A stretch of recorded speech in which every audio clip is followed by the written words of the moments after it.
Are you aware that the typical American is consuming between 18 and 20 teaspoons of sugar a day?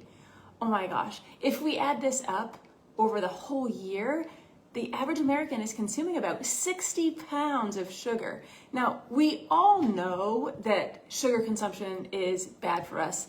I think we even now know that sugar is extremely addictive, even more addictive than many drugs like cocaine and heroin. Personally, I can relate. And I wanted to do a video today on 13 bad things that sugar can do to us, actually does to us, as a reminder and to open your eyes if you're not sure exactly how damaging sugar can be to our bodies. So, for those of you who don't know me, my name is Amanda Brooks. I'm a practicing physician assistant, been practicing emergency medicine for 20 years, and I'm really hoping to help educate you so that you can take your own health into your hands and make some changes that will make long-term effects very beneficial. So if you like this, please share it with others and help them as well. It's really my goal to improve the wellness of the world. So number one, those of us living in the United States, right? Like, we are the highest consumers of sugar in the world. So this list needs to be broadcast far and wide. So the first thing that eating excessive amounts of sugar can cause is weight gain. This is no surprise that when we flood our systems with glucose, we increase the amount of insulin produced, and we can't use all of the sugar because we're taking in so much. And when we can't use it, then it gets stored as fat. So I am a huge advocate for increasing lean muscle mass, because skeletal muscle can help us to utilize the sugar, but all in all, we need to decrease our consumption. Number two, increases risk of heart attack. Yeah, that's exactly right. So again, when we're consuming large amounts of sugar, we are increasing the amount of sugar in our bloodstream, which increases the amount of insulin, which in turn increases the amount of inappropriate inflammation. These three factors, high blood sugar, high insulin levels, and large amounts of inflammation, are really the perfect storm for causing heart attacks, even in young individuals. Number three on my list, hypertension. So increased blood pressure.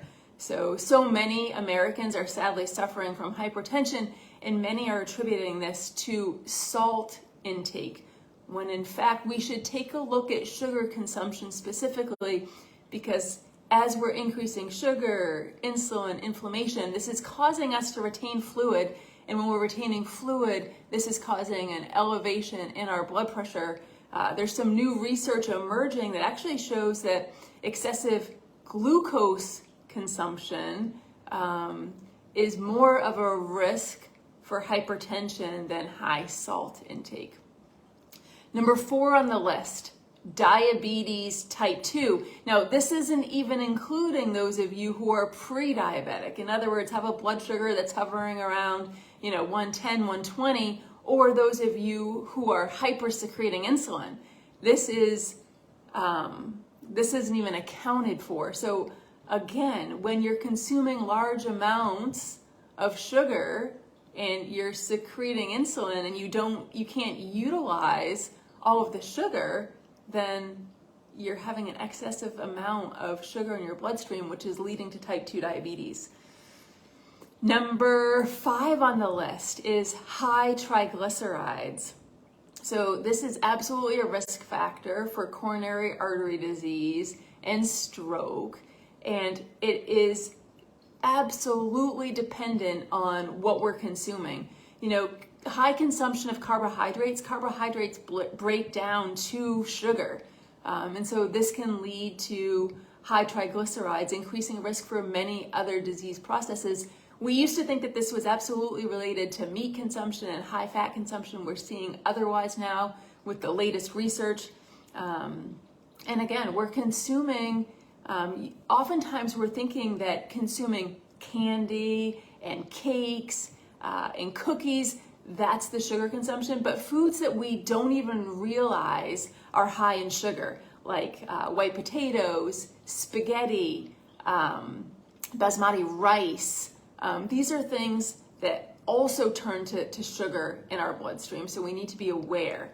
The next, number 6 on our list, is fatty liver disease, not secondary to alcohol consumption.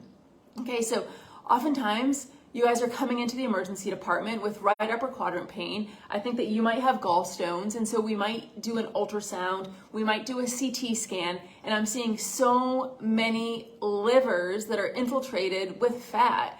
And this is secondary to high triglycerides. This is becoming one of the leading causes of liver failure, okay? Again, relating back to our diet. Number 7, dental caries, so cavities. I also see a lot of individuals in the emergency department presenting with dental pain secondary to dental caries. So if your child or you are going to the dentist and you're having an excessive amount of cavities, gosh, you've got to dial back on the sugar. We've been aware of this for a long time, right? Like your doctor should be educating you on not allowing your baby, your infant, to fall asleep with a bottle full of milk, because this has sugar in it, okay? And it's resting, or juice, right? Juice specifically, because it's resting against the teeth and causing caries. Number 8, sleep disturbances. So if you eat sugar throughout the day, you have those ups and downs of insulin surges and spikes, and oftentimes you feel lethargic and tired and you want to take a nap. Again, this is directly related to sugar consumption. If you eat a meal in the evening and you follow it up with a high sugar dessert, you do not sleep well either. You don't get that REM, that deep sleep that you need to rest your body. So sleep disturbances is another thing that we don't traditionally think about when we think about high sugar consumption. Number 9, guys, depression and anxiety are intimately linked to our diet. So if someone's coming in and feeling suicidal or severely depressed in the emergency department, one of the questions I always ask is about food intake. Our food consumption, it has so much to do with our mood and our state of anxiety. So be aware of this. Number 10, gout attacks. Okay, again, when we're consuming large amounts of sugar, it is increasing insulin, increasing inappropriate inflammation. When we're inflamed, this can lead to gout attacks. So we used to think that gout was specifically related to excessive meat consumption. This is so not true. So again, reevaluating and decreasing carbohydrate consumption is key if you are suffering from gout. Number 11, kidney stones. Okay, again, misnomer that meat and high protein products contribute to kidney stones. We know inflammation from carbohydrate consumption and glucose consumption, this can lead directly to kidney stones. And surprisingly, number 12, something that none of us want anything to do with, is accelerated aging. So when we look at those individuals that are consuming large amounts of sugar and we measure their telomeres, telomeres are like that biomarker on the chromosome. We want them to be very long. That helps to predict longevity, like quality of life. Those that consume a large amount of sugar, their telomeres are short. I don't know about you, but I do not want to age any faster. And then 13, migraines, people that suffer from migraines. We're seeing a huge correlation between sugar consumption and migraines. So if you're coming to see me in the emergency department, there's many other causes, right? But that's something that we do address. So many people that are eating a lot of packaged goods, a lot of processed goodies, we dial back, okay? So again, I'm hoping that this video is reminding you that although sugar tastes good and ultimately is very addictive, we all need to dial back, myself included. I definitely do have a sugar addiction, but I've found a way that I think is going to be highly effective super safe and improves the health of everyone. I'm still doing a little bit more research, and I'm using myself as a guinea pig. No cravings for 2 weeks. So stay tuned, like this video, subscribe to my channel, make sure that you're following, click that little bell so that you can see the latest research and what I'm gonna share in a few weeks about decreasing sugar cravings, because I have 0 for the first time in 44 years.